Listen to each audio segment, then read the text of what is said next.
વિદ્યાર્થી મિત્રો, આજે આપણે જોવાના છે સ્વાધ્યાય પત્રનું સોલ્યુશન। ઘણા બધા વિદ્યાર્થીઓએ કમેન્ટ કરી, તો આજે તમારા માટે લઈને આવ્યો છું સંપૂર્ણ સોલ્યુશન બધા જ વિષયનું, બધા જ વિભાગનું। પ્રી બોર્ડના તમારા પેપરમાં ખૂબ જ સરસ માર્ક્સ આવશે। માત્ર તમારે શું કરવાનું છે, હમણાં ને હમણાં ચેનલને સબસ્ક્રાઇબ કરી નોટિફિકેશન ઓન કરો।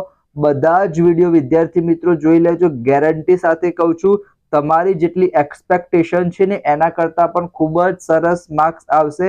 એની જવાબદારી મારી વિદ્યાર્થી મિત્રો। વિભાગ બી એનો પહેલો ભાગ આપણે અપલોડ કરી દીધો હતો। એમાં વિદ્યાર્થી મિત્રો આપણે જે બીજું ચેપ્ટર છે અને ચોથું ચેપ્ટર છે કે દ્વિઘાત સમીકરણ, એના બીજ શોધવાના, જેને તમે શૂન્યો શોધો એ પણ કહી શકો છો। તમારી વિવેચક વાળી રીત છે વિદ્યાર્થી મિત્રો। એના પછી તમારું અવયવીકરણ છે, તમે સ્ક્રીનશોટ લઈ લેજો વિદ્યાર્થી મિત્રો। આ 5 દાખલાના પ્રેઝન્ટેશન સાથે મોસ્ટ ઇમ્પોર્ટન્ટ દાખલા છે, તમારા પેપરમાં પૂછાવાના સૌથી વધારે ચાન્સીસ છે એના માટે વિદ્યાર્થી મિત્રો। આજે આપણે શું જોવાના છીએ, આજે આપણે જોવાના છીએ વિદ્યાર્થી મિત્રો જે તમારું 5મું ચેપ્ટર છે સમાંતર શ્રેણી, એના 2 દાખલા વિદ્યાર્થી મિત્રો તમારા પેપરમાં પૂછાશે વિભાગ બી માં। તો સરસ મજાના દાખલા છે, માત્ર 3-4 સૂત્રો યાદ કરવાના છે, કિંમત મૂકીશું, તમારા 5 થી 6 માર્ક્સ બહુ ઇઝીલી આવડી જશે, બરાબર। તો ફટાફટ પહેલી વખત આયા હોય તો ચેનલને સબસ્ક્રાઇબ કરી દેજો। ચલો, તો સૌથી પહેલા વિદ્યાર્થી મિત્રો, જ્યારે પણ તમને કે છેલ્લેથી 20મું પદ શોધો, ઇનશોર્ટ છેલ્લેથી કોઈ પણ પદ કે, છેલ્લેથી 5મું પદ કે, છેલ્લેથી 25મું પદ કે, છેલ્લેથી 50મું પદ કે, જ્યારે પણ તમને વિદ્યાર્થી મિત્રો છેલ્લેથી કોઈ પદ શોધવાનું કે, તો આ સૂત્ર તમારે યાદ રાખવાનું। ચોપડીમાં નથી આપ્યું વિદ્યાર્થી મિત્રો, સ્ક્રીનશોટ લઈ લેજો। કયું સૂત્ર તમને દેખાય છે?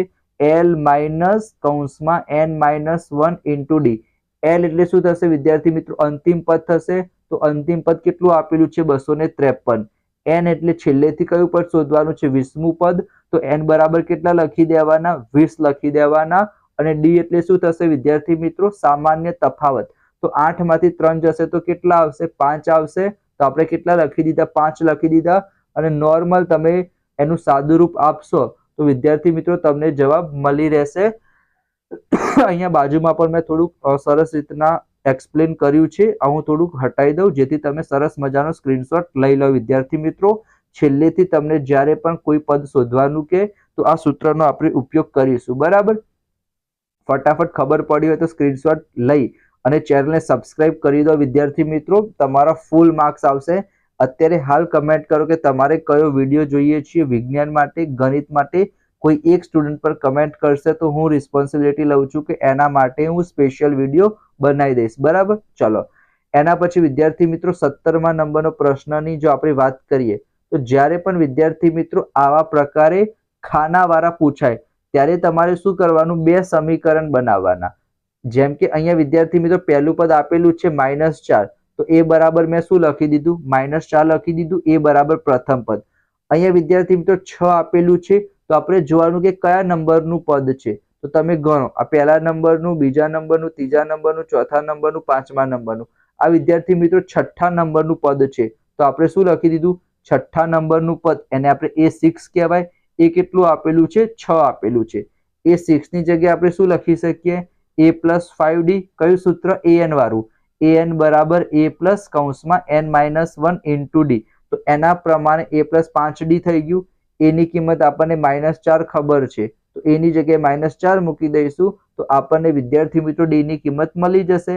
હવે A ની કિંમત ખબર છે, D ની કિંમત મળી ગઈ, તો બસ તો અહીંયા વારા પરથી આપણે શું કરતા જઈશું? આ -4 છે એમાં 2 ઉમેરતા જઈશું, તો આપણને વિદ્યાર્થી મિત્રો બધા જ પદ મળી જશે। અહીંયા તમે જોઈ શકો છો -2 0 2 4, બરાબર। તો સરસ મજાનો દાખલો હતો, 2 માર્ક્સમાં તમારી પરીક્ષામાં પૂછાઈ શકે છે।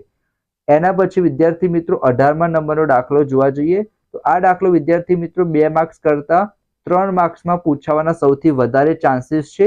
તો યાદ રાખજો વિદ્યાર્થી મિત્રો, સરસ દાખલો છે, સહેલો દાખલો છે અને બહુ મજા આવે એવો દાખલો છે।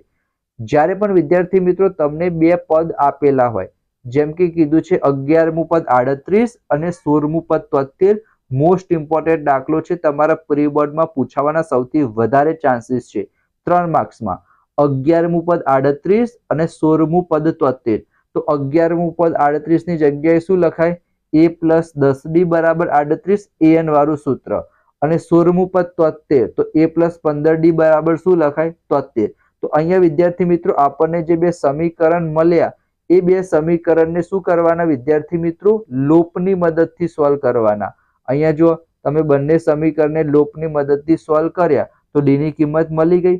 એ d ની કિંમત તમે બીજા કોઈ સમીકરણમાં મૂકશો તો તમને a ની કિંમત મળી જશે.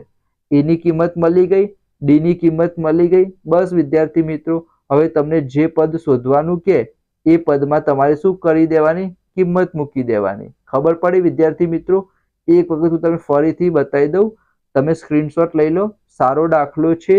જ્યારે પણ તમને કોઈ બે પદની કિંમત આપેલી હોય તો બે સમીકરણ બનાવવાના, બંને સમીકરણને લોપની મદદથી ઉકેલવાના, તો તમને a ની અને d ની કિંમત મળી જશે. અને એના પછી એ લોકો જે કંઈ પણ પદ શોધવાનું કે એ પદ આપણે શોધી દેવાનું, કારણ કે સમાંતર શ્રેણી આપણને ઓલરેડી મળી ગઈ છે. ચલો, એના પછી 19મા નંબરનો દાખલો પણ સારો છે વિદ્યાર્થી મિત્રો. આમાં સમાંતર શ્રેણી બનાવવાની છે. એ લોકો 2 અંકની પૂછી શકે છે, 3 અંકની પૂછી શકે છે, અને એમ કે 3 વડે વિભાજ્ય હોય, સોરી 4 વડે વિભાજ્ય હોય, 6 વડે વિભાજ્ય હોય. તો યાદ રાખજો વિદ્યાર્થી મિત્રો, જ્યારે પણ તમને દેખાય કેટલી સંખ્યાઓ, એનો મતલબ તમારે સમજી લેવાનું કે n શોધવાનું છે. ઘણા બધા વિદ્યાર્થીઓને કન્ફ્યુઝન થાય છે કે સાહેબ અમને એ જ ખબર નથી પડતી કે n ક્યારે શોધવાનો અને an ક્યારે શોધવાનો. તો જ્યારે પણ તમને કેટલી સંખ્યાઓ દેખાય ત્યારે તમારે સમજી લેવાનું કે શું શોધવાનું છે? n શોધવાનું છે. અહીંયા 2 અંકની કેટલી સંખ્યા? 3 વડે વિભાજ્ય.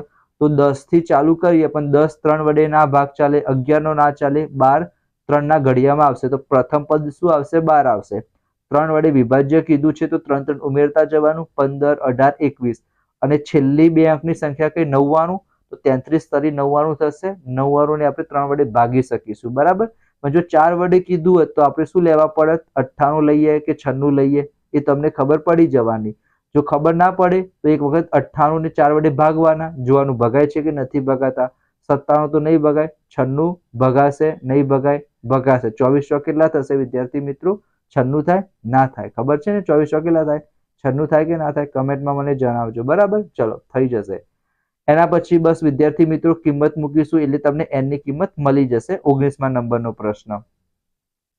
હવે આપણે થોડુંક આગળ જઈએ. 20મા નંબરનો પ્રશ્ન પણ મેં તમને હમણાં કીધું એના જેવો જ છે. ત્રીજું પદ કેટલું આપેલું છે? 5. તો એના ઉપરથી આપણને એક સમીકરણ મળી ગયું. 7મું પદ કેટલું છે? 9. તો એના ઉપરથી બીજું સમીકરણ મળી ગયું. બંને સમીકરણને શેની મદદથી આપણે સોલ્વ કરીશું? તમે કહેશો લોપની મદદથી. તો લોપની મદદથી આપણે સોલ્વ કર્યું તો d ની કિંમત મળી ગઈ. એ d ની કિંમત તમે કોઈ પણ એક સમીકરણમાં મૂકશો તો તમને a ની કિંમત મળી જશે. અને એના પછી સમાંતર શ્રેણી શોધવાની છે તો 3 4 5 6 7 એ પ્રમાણે તમને મળી રહેશે. આ 20મા નંબરનો દાખલો હતો, બરાબર. એના પછી 21મા નંબરનો દાખલો તમે જોવા જાઓ. 21મો, 22મો, 23મો, હજી ઘણા બધા દાખલા છે વિદ્યાર્થી મિત્રો. તો આપણે એ નેક્સ્ટ ભાગમાં જોઈશું. વિડીયો બહુ લાંબો ના થઈ જાય એના માટે, બરાબર. એના પછી જે તમારું 8મું ચેપ્ટર છે એનામાંથી પણ 2 દાખલા પૂછાશે. 7મું ચેપ્ટર યામ ભૂમિતિ, એનામાંથી પણ 2 દાખલા પૂછાશે. તો કયા ચેપ્ટર કરવા, કયા ચેપ્ટર ના કરવા, એનો એક સરસ મજાનો મેં વિડીયો બનાવેલો છે. એ વિડીયો તમે જોશો તો પણ તમારા ખૂબ ઉપયોગી થશે. આજનો વિડીયો તમને કેવો લાગ્યો કમેન્ટ કરીને મને જણાવજો વિદ્યાર્થી મિત્રો. તો આપણે મળીશું નેક્સ્ટ વિડીયોમાં. સબસ્ક્રાઇબ ના કર્યું હોય વિદ્યાર્થી મિત્રો તો કરી દેજો, તમારી જ ચેનલ છે. તો મળીશું આપણે નેક્સ્ટ વિડીયોમાં. ત્યાં સુધી જય Shri Krishna, Radhe Krishna. Thank you so much.